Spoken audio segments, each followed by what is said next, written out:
Live as a Housefire, it's one of the songs that you're really kind of clearly talking about. I guess we've already talked about it at length here a bit, but you're talking about different things regarding systemic issues and you referenced literally like America in the song and things of that nature. Yeah. Can you speak to a little bit of what the inspiration was for that song and where like what the lyrical direction of that song is? Yeah, I think so. Wrote it in the summer of 2020, which I feel like will go down in history. Summer of 2020 will like usually the Black Lives Matter protests, or maybe just in general, like people protesting unfair or just the many policing issues in our country.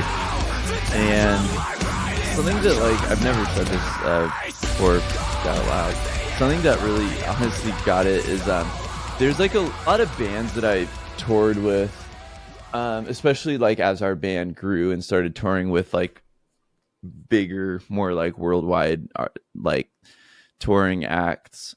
It became really common at that time, this thing that I had never seen before, which is I'm not going to name names. There's a lot of bands that like have like internal policies. I know this because they've told me. Have like internal policies of like, we don't talk about politics in the band. I don't know exactly how far they go. Like, in person they can, but I mean to say like on the internet, like their bands are intentionally apolitical, because something that I've learned I've learned very seriously is, like hardcore is pretty, like hardcore and punk are pretty left wing and pretty underground. Metal, and by extension metalcore, is actually like, I would say pretty like 50-50, like probably like more like America, like representative of the country, where like there are certain bands I've toured with who I know from experience have a whole lot of like cop fans that are like they're like, what one band I toured with, I remember like there was a bunch of cops backstage and I thought like something had gone on, and they were like, oh no, we're all just here to watch the headliner, and I was like, yeah, that would be so unsettling. Yeah, it was, because I went up and asked them, I'm like, is there an issue or something? And they were like, oh, we're just here to watch, and they just get in for free, I guess, because they're in uniform. I don't know. But right. Anyways, but it's not I found it was pretty common that these bands who I knew were like they had made a point of it to not be like political. It's a business decision. They were just like, right. They make enough money to like live comfortably, and it is extremely, extremely hard. It's one thing to like be a band and put out good songs and stuff. It's another thing to like make a career out of music, to like consistently year after year bring in enough money to like live off of. And some of these bands even like, get a house and stuff, or like support a family and stuff. It's not easy, and it takes a lot of hard work. And so I think a lot of those bands are just looking at it like, like we're not gonna like talk about what we think politically, online or anything, because like, why risk living the dream that like less than a fraction of musicians ever get the chance to like live the dream of doing music.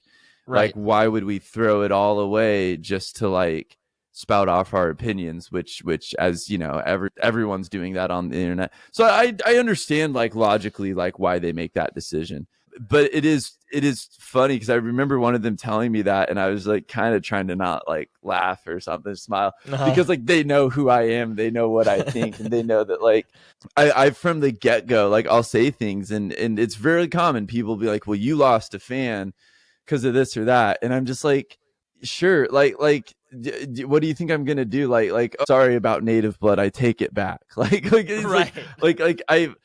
I clearly it's a choice that I'm making in our music. Now, I don't want to do music if I can't do it the way that I that I feel called to do it the way that I feel like I can be proud of.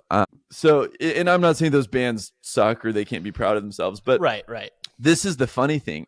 When the horrific things that happened in 2020 starting, I think a lot of people would say the fuse went off when George Floyd was murdered by, I think Derek Chauvin was his name. Yeah. Those bands that told me that they were so apolitical, they were posting Black Lives Matter stuff because at the time there was so much social pressure. Like the movement was so big that like people would get called out for not doing something. They clearly realized that like they have to, because just as much as it was a business decision to not ever talk about anything politically previous to then, if they're doing it now, you have to only assume it's a business decision, because why would you reverse a policy that you've had for more than a decade, right? So I thought that was really interesting, and I think that a lot of like, because I think there's a lot of obvious things in that song, like me saying fuck the system, like I think everyone kind of knows what that means, but there's some more subtle sort of references, I guess, that I put into that song about this, like, well, I say at one point, like, will my anesthetized half-life still suffice to stifle what life we hoard till we die? We hide under the guise of benevolence until the system burns. That, for me, was a critique of, like, artists that could basically just be like, I'm not going to say anything, so you can all just think that I agree with you or whatever. Right. And until, like, there's enough pressure, then I'll, like, post, like, a black square on my Instagram. And then I'll go back to my policy of like not challenging social violence. Right. And I'm not like mad at those bands or anything as much as like, I just really was like, this is a fascinating thing that I think very few people on earth even know about. So I never wanted to like, this is the first time I've ever talked about it because you're really cool, and thanks. Why I not? appreciate it. Yeah. Like seriously, because I didn't want to talk about it when we put the song out, because I didn't really want that to be the point of the song. No, but you don't want it to be like stemming what of led negativity that. And yeah, right. Yeah, because I wanted the point of the song to be about the social ills and the larger thing. But I think in truth, a big reason why I wrote that and what I was thinking of when I wrote that was these bands.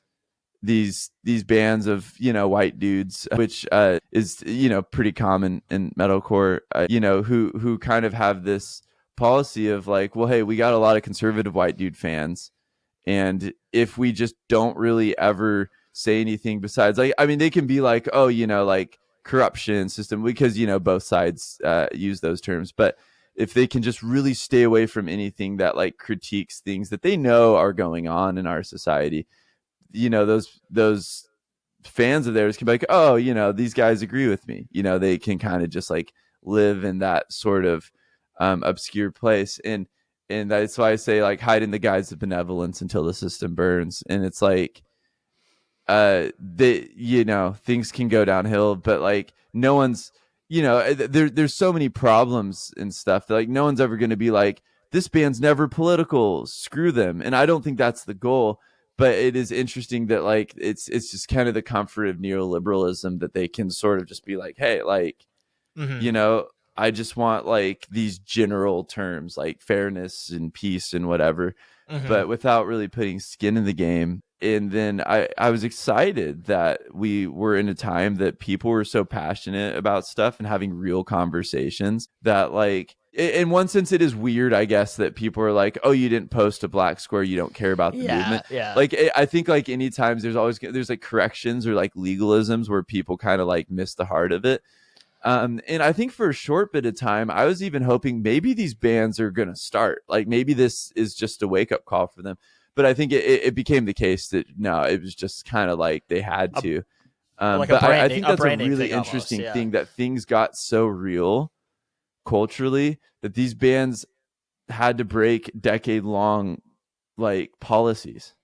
Yeah, that is super interesting. Thanks for going into that, because that makes that song like I'm somebody that when a new record comes out, I like to dive through the lyrics just because like you never, sometimes you might miss something when you're just listening to it or whatever else. And that specific line, I actually thought it was probably, it works with that. So, but I thought it was probably a critique maybe of like it's the same exact thing of like the big corporations were like, I had a Fire Stick on my TV at the time. Yeah. And, like Amazon, big letters, Black Lives Matter on the Right. front.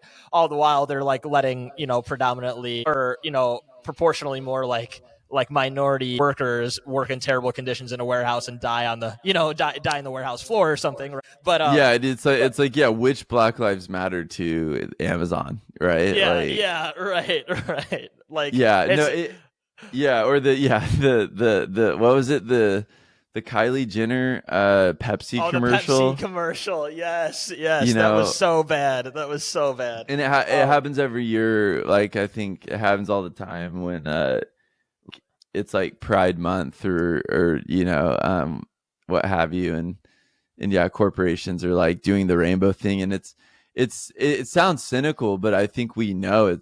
I think it's further than cynicism. I think we know that the corporations are it's a business decision. It's like, right. Oh, people do want to see this, that, they did some polling and enough of their people will feel identified by this marketing thing. And that's I think that can sometimes get in the way of progress. This idea that things can just be sold so much that they lose their meaning. And then people forget, like, no, like these movements do matter and they are powerful. They're not just like things that are said. But a lot of times I think that can lead to like furthering people's just sense of like apathy about real issues.